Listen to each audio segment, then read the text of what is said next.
Hello, beautiful people. How you guys doing? I hope you guys are doing well. So, I just had something I wanted to share with you guys. For some reason, reading has been on my mind today. See, I used to be a very avid reader. I used to read a lot. But somewhere along the line, life happens. We tend to fall back on most of the stuff that we do. But I'm planning on getting back on reading.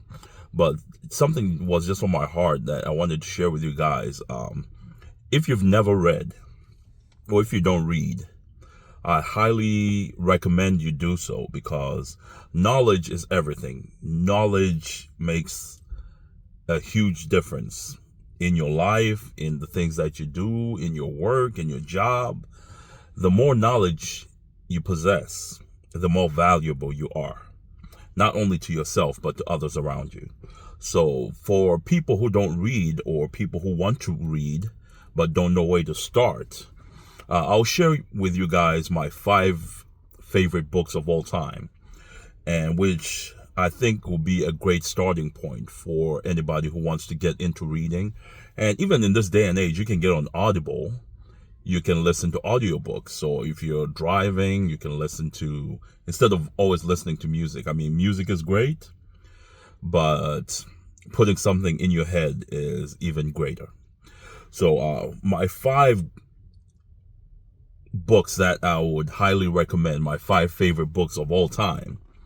And I guarantee these books will change your life as they changed mine.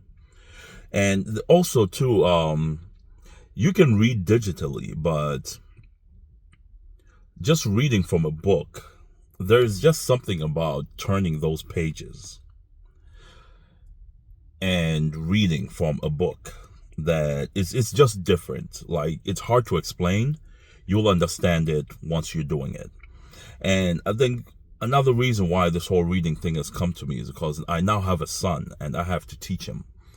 And now is a great time to give him, or have him, appreciate the love for reading and knowledge.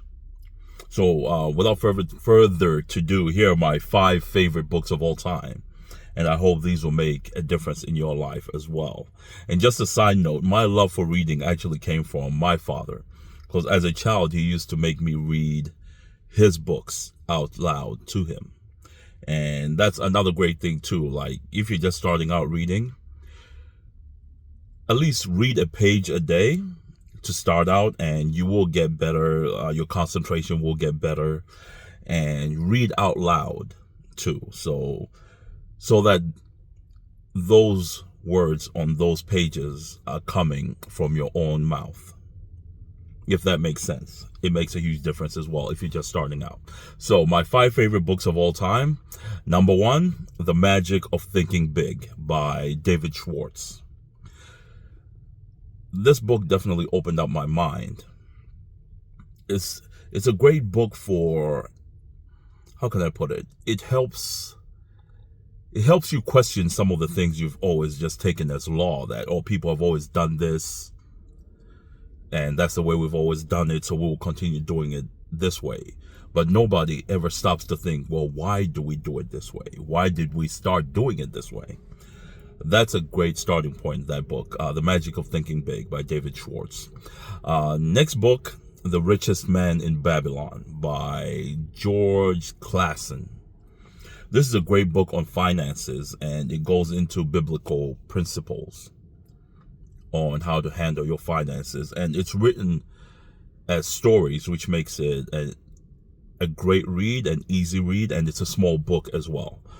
Next book, How to Win Friends and Influence People by Dale Carnegie. This is a great book on communication and relatability, relating to other people, not forcing yourself on people, understanding other people's points of view, and getting what you need done from other people. How can I explain it? By them wanting to do it for you, not by you imposing yourself on them, or if that makes any sense. But another great read. Another good book, Rich Dad, Poor Dad by Robert Kiyosaki. That's another great book on mindset, and it contrasts a wealthy dad, just the way he lived his life, the way he did things, as opposed to Kiyosaki's dad, who he was a working man, but he was not wealthy. But just the decisions, the difference in decisions, and it's another great book. So check that out again. Rich Dad Poor Dad by Robert Kiyosaki. And the last book, The Alchemist by Paulo Coelho. This is, it's how the best way I can explain this book is, it's a spiritual book, and it will touch you. By the time you get to the end of the book, something in you will shift. I guarantee you that. And I'll leave it at that. I'll let you read the book so that you get to that point and you understand what I mean by what I just said. So yeah, those 5 books are The Magical Thinking Big by David Schwartz, The Richest Man in Babylon by George S. Clausen, How to Win Friends and Influence People by Dale Carnegie, Rich Dad Poor Dad by Robert Kiyosaki, and The Alchemist by Paulo Coelho. And if you have favorite books as well, if you're an avid reader, you can post it down below in the comments or whatever. Share your books. Sharing is caring. It's always great to share books that have impacted your life, knowledge that has impacted your life, because it can help somebody else too, just as it has helped you. So with that, I'm done. I love you guys. Go out there, smoke this thing, love each other. Take care. Bye now.